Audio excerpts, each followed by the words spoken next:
Hello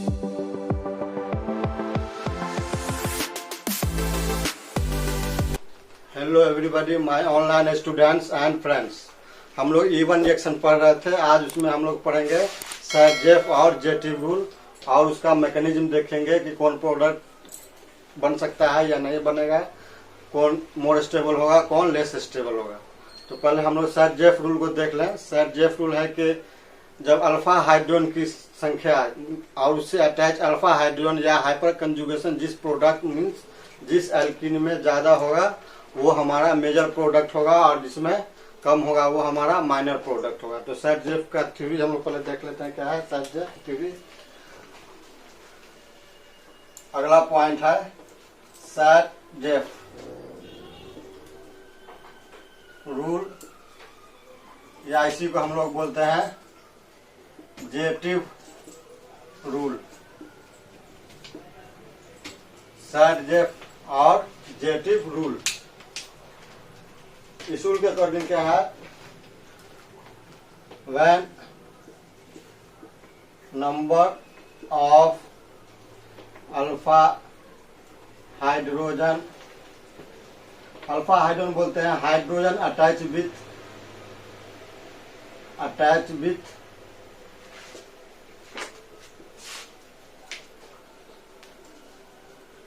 with alpha carbon. When number of alpha hydrogen बोलते हैं hydrogen attach with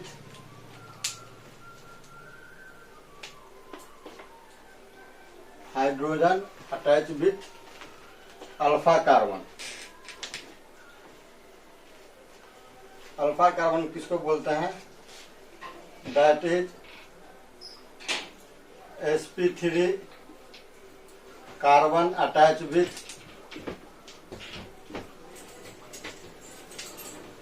sp carbon attach with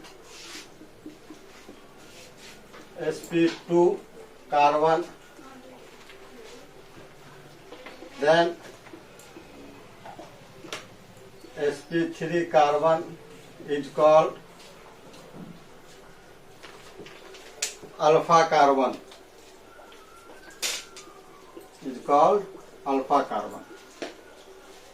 when number of alpha hydrogen, that is number of hyperconjugation,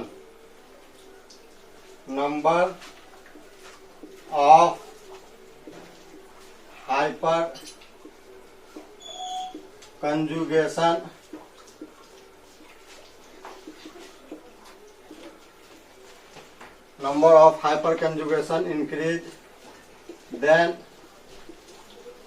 increase percentage formation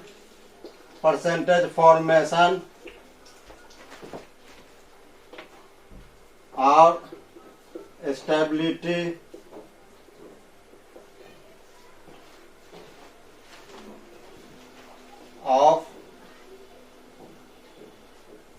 stability और major increase percentage formation stability और मेजर product formation and vice versa,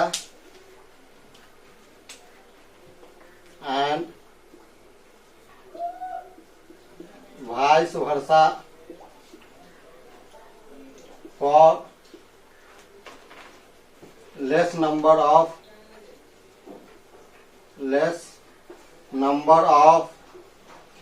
alpha hydrogen। SAT-JEF का rule है कि when number of alpha hydrogen बोलते हैं hydrogen attach with alpha carbon किसको बोलते हैं, sp3 carbon attach with sp2 carbon, then sp3 carbon is called alpha carbon. sp3 carbon को हम लोग क्या बोलते हैं, अल्फा कार्बन, और अल्फा हाइड्रोजन बोलते हैं hydrogen attach with alpha carbon. ये बढ़ेगा, जहाँ अल्फा हाइड्रोजन बढ़ा तो वहां पे क्या होगा, हाइपर कंजुगेशन बढ़ेगा तो उसका परसेंटेज फॉर्मेशन भी बढ़ेगा। इसका वाइस वर्सा हो जाएगा, less number of alpha hydrogen होगा। तो हमने पढ़ा था कि E1 में कार्बोकेटायन स्टेबिलिटी ऑर्डर को ओबे किया जाता है। इसमें और है कि जब number of product form equal to होता है number of alpha carbon with respect to sp2 atom, that is carbocation. Carbocation का जितना अल्फा कार्बन होगा उतना ही हमको अल्कीन या E1 प्रोडक्ट बनेगा। इस थ्योरी को भी हम लोग नोट कर लेते हैं, उसके बाद इसका मैकेनिज्म देखेंगे। अगला पॉइंट है इसमें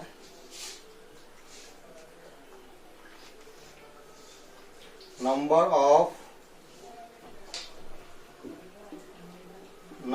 of product form equal to होता है number of alpha carbon with respect to sp2 atom, that is carbocation.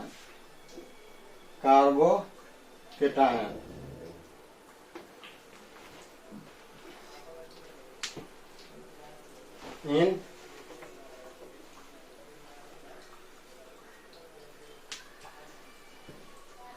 Most stable form, most stable या लेस स्टेबल भी कर सकते हैं, लेकिन लेस स्टेबल में क्या होगा कि वो माइनर प्रोडक्ट बनेगा।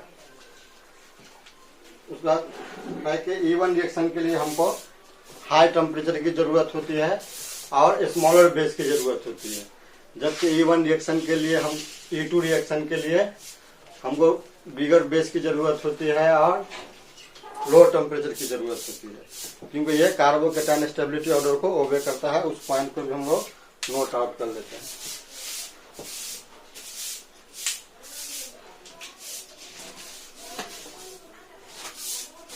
For E1 reaction high temperature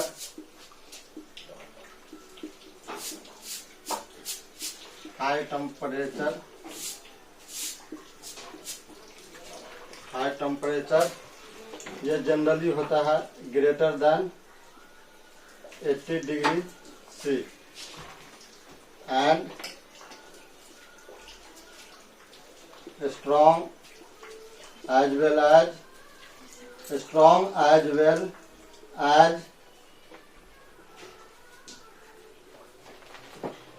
small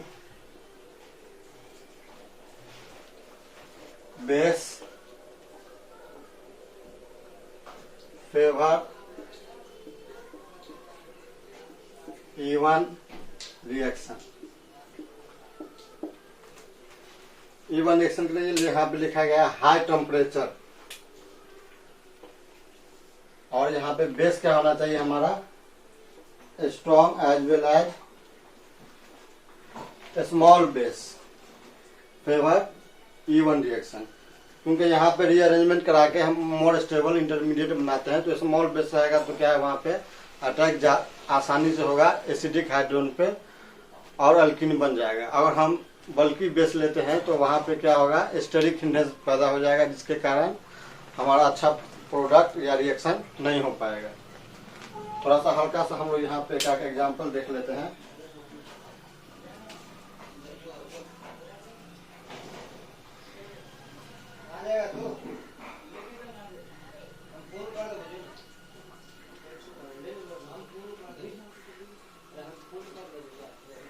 यहाँ पे हम अल्कोहलिक बेस लेते हैं, ये हमारा रिएक्टेंट हो गया अल्काइल हैलाइड। यहाँ पे अल्कोहलिक बेस लिए,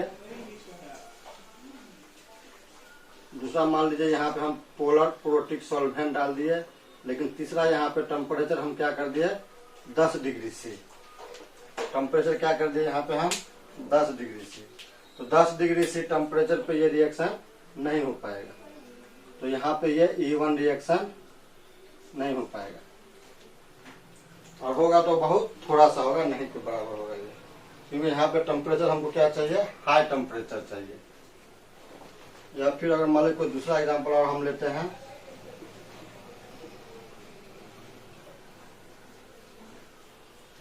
उसके बाद यहाँ पे हम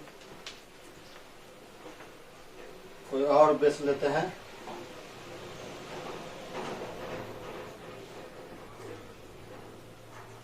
THO2, ये एक बेस लिए, ये भी क्या हो हमारा अल्कोहलिक हो,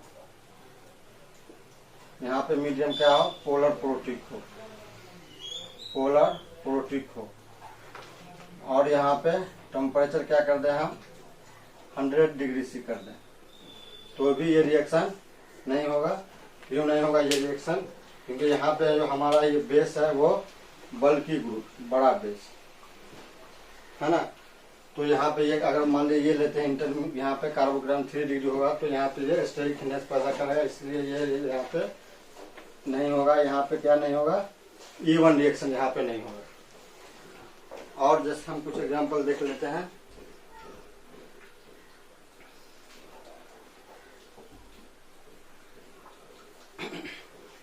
यहाँ पे हम लिए 3 डिग्री अल्काइल हैलाइड, यहाँ पे हम बेस डाल देते हैं, अल्कोहलिक NaOH ले लेते हैं,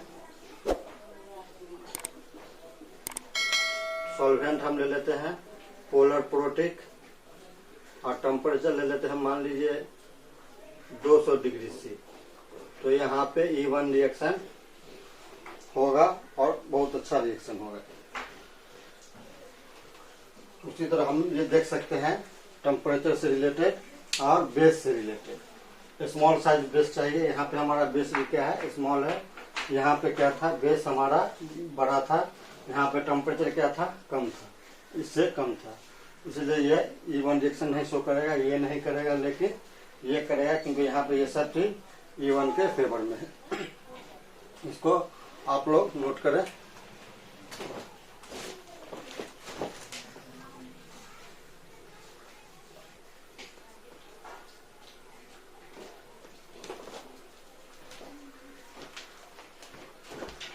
हम लोग जानते हैं कि इलेक्ट्रॉन डोनेटिंग ग्रुप या वो ERG के रूप में हो या +I के रूप में हो या लोन पेयर निगेटिव चार्जिस रूप में भी हो, वो कार्बोकेटायन की स्टेबिलिटी ऑर्डर को इंक्रीज करेगा, इसीलिए वो इवन रिएक्शन के फॉर्मेशन को भी फेवर करेगा। ये उसका जो प्रोडक्ट या रीअरेंजमेंट करा के हम इंटरमीडिएट बनाएंगे, वहाँ पे क्या होगा कि हम ERG या +I ग्रुप के साथ शिफ्ट करा करके ले जाएंगे, ताकि वहाँ पे वो मोर स्टेबल हो, EWG या -I की तरफ नहीं ले जाएंगे कार्बोकेटायन को, क्योंकि वो उसकी स्टेबिलिटी को घटा देता है।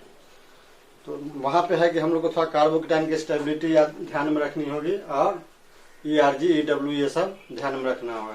तो इस पॉइंट को हम लोग थोड़ा सा नोट कर लेते हैं। आइए, electron donating group, electron donating group या वो ERG हो या फिर +I हो, ETC increase stability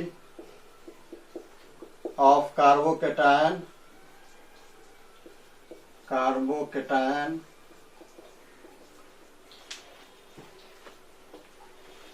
but increase stability of carbocation, hence we make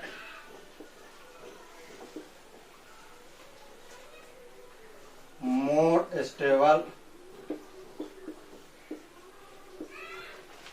carbocation towards electron donating group, electron donating group which favor या which increase rate of E one reaction.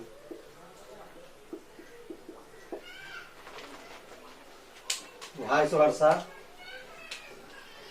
Versa for electron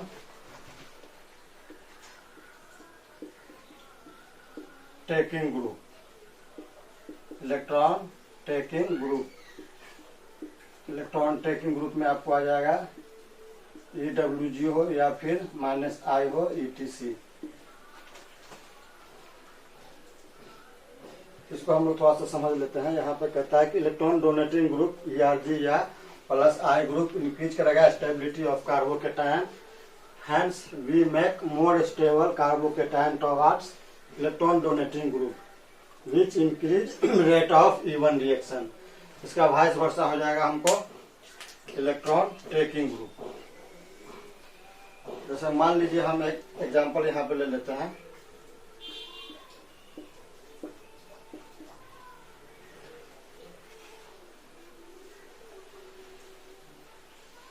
यहाँ पे ये ले लेते हैं,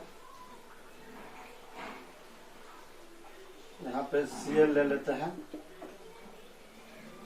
और यहाँ पे NO2 ले लेते हैं। तो यहाँ पे हम लोग क्या देख रहे हैं, और यहाँ पे अगर मान लीजिए हम लोग बेस ले लेते हैं अल्कोहलिक या अल्कलाइन NaOH और KOH। तो यहाँ पे ये आयनिक है तो यहाँ प्लस यहाँ माइनस होगा, तो इसका लोन पेयर क्या होगा, इस पे अटैक करेगा तो यहाँ से OH माइनस निकल जाएगा। OH माइनस निकल जाएगा तो इस Cl पे क्या आएगा, प्लस आएगा, क्योंकि Cl अपना इलेक्ट्रॉन इस Na प्लस को दे रहा है। तो इसके अगला स्टेप में क्या हो जाएगा, हमको यहाँ आ जाएगा NO2, यहाँ आ जाएगा OCH3, यहाँ आ गया Cl, इस पे है Na, Cl पे प्लस। Cl पे प्लस क्यों आया, क्योंकि इसने अपना इलेक्ट्रॉन पे दे दिया है Na प्लस को। फिर यहाँ क्या होगा, क्लोरीन न्यूट्रल होना चाहेगा। तो क्लोरीन हम जानते हैं कि क्लोरीन का इलेक्ट्रिसिटी ज्यादा है, साथ में पॉजिटिव चार्ज है, तो पॉजिटिव चार्ज क्या करता है, उसके इलेक्ट्रोनिगेटिविटी या फिर इलेक्ट्रॉन गेन टेंडेंसी को बढ़ा देता है, इंक्रीज कर देता है। इसलिए यहाँ से ये क्या करेगा, क्लोरीन यहाँ से माइनस से लेकर के यहाँ से NaCl निकल जाएगा। फिर इस C पे क्या आ जाएगा, पॉजिटिव चार्ज। C पे आ गया पॉजिटिव चार्ज, यहाँ NO2 है, यहाँ OCH3 ग्रुप। अब यहाँ पे हमको थोड़ा समझने का है कि ये प्लस यहीं पे रहेगा या ये प्लस राइट साइड जाएगा या फिर लेफ्ट साइड आएगा। तो यहाँ पे हम लोगों ने देखा है कि ERG क्या करेगा, इसकी स्टेबिलिटी को बढ़ाएगा। हम लोग जानते हैं कि ये क्या है, ये हमारा ERG ग्रुप है और ये क्या है, EWG। तो कार्बोकेटायन कहाँ जाना चाहेगा, हमको राइट साइड में जाना चाहेगा। कार्बोकेटायन कहाँ जाना चाहेगा, राइट साइड में, ताकि उसकी स्टेबिलिटी बढ़ जाए, ये लोन पेयर इसको इलेक्ट्रॉन आसानी से दे सके। तो इसके लिए हम लोगों ने पढ़ा था rearrangement reaction. H minus shift करेंगे हाइड्राइड शिफ्ट, यहाँ से H माइनस शिफ्ट होके इस कार्बन पे आएगा, तो इसका जो इस हाइड्रोजन पे क्या आ जाएगा, प्लस। कार्बन पे यहाँ प्लस आएगा, सॉरी H माइनस यहाँ से लेके जाएगा, ये हो जाएगा H माइनस शिफ्ट। तो हमको क्या बन जाएगा, यहाँ पे प्लस यहाँ पे आ जाएगा, यहाँ पे OCH3, यहाँ पे क्या रहेगा, ये NO2। अब हम इसका फर्दर रीअरेंजमेंट नहीं कर सकते हैं, क्योंकि अगर फर्दर रीअरेंजमेंट इसका करेंगे तो क्या होगा, पॉजिटिव चार्ज 1 डिग्री पे आ जाएगा। मतलब यहाँ पे इस रिएक्शन के लिए हमारा मोस्ट स्टेबल कार्बोकेटायन ये है। अब इसका अल्फा कार्बन कितना है हमारे पास, 2 अल्फा कार्बन है। इसका अल्फा कार्बन कितना है हमारे पास, 2, एक ये और एक ये। इसका प्रोडक्ट कितना बनेगा, 2 प्रोडक्ट बनेगा। इसका 2 प्रोडक्ट बन सकता है, उसको हम लोग पूरा डिटेल मैकेनिज्म के साथ देखेंगे, लेकिन इसको हम हल्का सा यहाँ पे देख लेते हैं कौन कौन 2 प्रोडक्ट बन सकता है यहाँ पे। तो ये NO2 इसके साथ आके अटैच हो जाएगा, यहाँ C, फिर C, फिर C, यहाँ पे आ जाएगा OCH3। एक मान लेते हैं हम यहाँ से एक अल्फा हाइड्रोजन को एक बार हटाते हैं, फिर एक बार यहाँ से अल्फा हाइड्रोजन को हटाते हैं। तो मान लीजिए हम लेफ्ट वाले को यहाँ पे हटाए तो यहाँ पे डबल बॉन्ड हमारा क्या होगा, इसका माइनस और इसका प्लस मिलकर एक डबल बॉन्ड हमको यहाँ पे बना लेगा। तो एक ये मेरा प्रोडक्ट बन सकता है। अगर स्टेट ही लिखें कोई बात नहीं, स्टेट चेन में भी हम दो प्रोडक्ट लिख सकते हैं। एक ये प्रोडक्ट बन जाएगा हमारा, फिर प्लस क्या होगा, दूसरा प्रोडक्ट क्या बनेगा हमारा, 5 कार्बन है हमारे पास। सेकेंड कार्बन पे हमारे क्या है, OCH3 ईथर ग्रुप है ये NO2 नाइट्रो ग्रुप है EWG। दूसरा कहाँ पे हो सकता है, इसके माइनस और इसके प्लस के साथ यहाँ पे राइट साइड में डबल बॉन्ड बनेगा। अब फिर इसमें देखा जाए कि स्टेबिलिटी किसकी ज्यादा होगी, ये ज्यादा स्टेबल होगा या फिर ये ज्यादा स्टेबल होगा। तो अभी हम लोगों ने पढ़ा कि जिसमें हाइपर कंजुगेशन या अल्फा हाइड्रोजन ज्यादा होगा वो हमको ज्यादा स्टेबल प्रोडक्ट बनेगा। तो यहाँ पे देखिए इस प्रोडक्ट, इसके केस में क्या है मेरे पास, ये क्या है हमारा sp2 है, ये हमारा क्या है sp2 है, और ये कार्बन मेरा क्या है sp3 है। तो यही sp3 कार्बन बड़ा मेरा क्या हो गया, ये अल्फा कार्बन हो गया। और यहाँ पे अल्फा कार्बन पे हाइड्रोजन मेरे पास कितना है, यहाँ पे 3 हाइड्रोजन है। तो यहाँ पे हमको अल्फा हाइड्रोजन कितना हो गया, 3 हो जाएगा। साथ में इस ये भी क्या है हमारा sp2 है, इससे अटैच ये भी कार्बन क्या है हमारा sp3 है। sp3 है मीन्स क्या है, ये अल्फा कार्बन है। तो यहाँ पे अल्फा कार्बन हमको कितना हो गया, यहाँ पे इसमें अल्फा कार्बन कितना हो गया, 2 हो गया। लेकिन यहाँ पे अल्फा हाइड्रोजन कितना हो गया हमको, 3 यहाँ पे और 1 यहाँ पे, 4 हो गया। अब इसका केस हम देखते हैं। तो यहाँ पे ये क्या है हमारा, ये sp2 है, ये कार्बन क्या है sp2 है। इसी sp2 से अटैच ये कार्बन क्या है sp3 है। तो sp2 से अटैच ये sp3 कार्बन हमारा क्या होगा, अल्फा कार्बन होगा। तो यहाँ पे अल्फा कार्बन हमारे पास कितना है, अल्फा कार्बन यहाँ पे 1 है और अल्फा हाइड्रोजन यहाँ पे कितना हो जाएगा, कार्बन का 4 बॉन्ड होना चाहिए लेकिन है यहाँ पे 2। तो यहाँ पे क्या करेंगे, 2 हाइड्रोजन दे देंगे। तो अल्फा हाइड्रोजन कितना हो गया, 2 हो गया। तो यहाँ पे हम क्या बोल सकते हैं कि मेरा मेजर प्रोडक्ट कौन होगा, यहाँ पे अल्फा हाइड्रोजन क्या है 4 है, यहाँ पे अल्फा हाइड्रोजन क्या है 2 है। तो हमारा मेजर प्रोडक्ट कौन होगा, यहाँ पे ये मेरा मेजर प्रोडक्ट होगा। मतलब इसको हम लोग क्या बोल सकते हैं, मेजर प्रोडक्ट, या इसी को हम लोग बोलते हैं सकते हैं formed in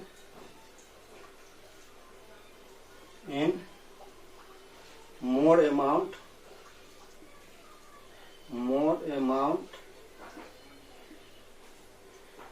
means more percentage, और बोल सकते हैं इसी को हम मोर स्टेबल प्रोडक्ट। जस्ट इसी का उल्टा हो जाएगा, ये हमारा क्या हो जाएगा, माइनर प्रोडक्ट। ये क्या हो जाएगा हमारा माइनर प्रोडक्ट, ये होगा हमारा माइनर प्रोडक्ट, क्योंकि इसमें अल्फा हाइड्रोजन क्या है 2 ही है, यहाँ 4 है। ये हमारा क्या हो जाएगा माइनर प्रोडक्ट। ये क्या होगा, फॉर्म्ड इन लेस परसेंटेज या अमाउंट, और ये क्या होगा लेस स्टेबल।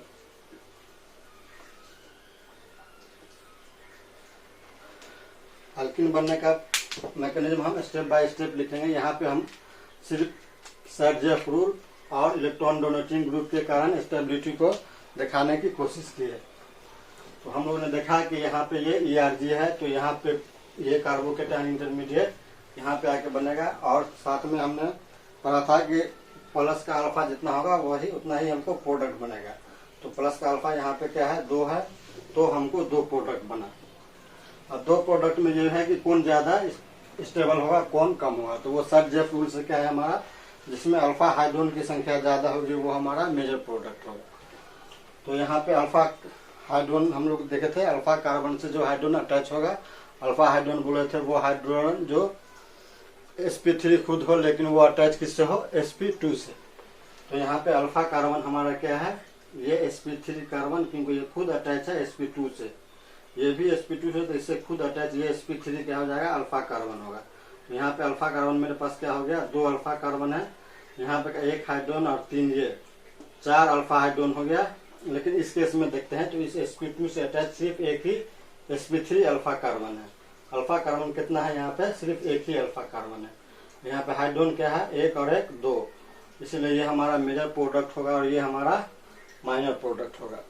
ध्यान में रखेंगे हम लोग कि ERG क्या करता है, इंक्रीज करता है स्टेबिलिटी ऑफ कार्बोकेटायन और मोर स्टेबल कार्बोकेटायन उसे जाना चाहता है जिधर इलेक्ट्रॉन डोनेटिंग ग्रुप रहता है, और ये रेट ऑफ E1 रिएक्शन को भी बढ़ाता है।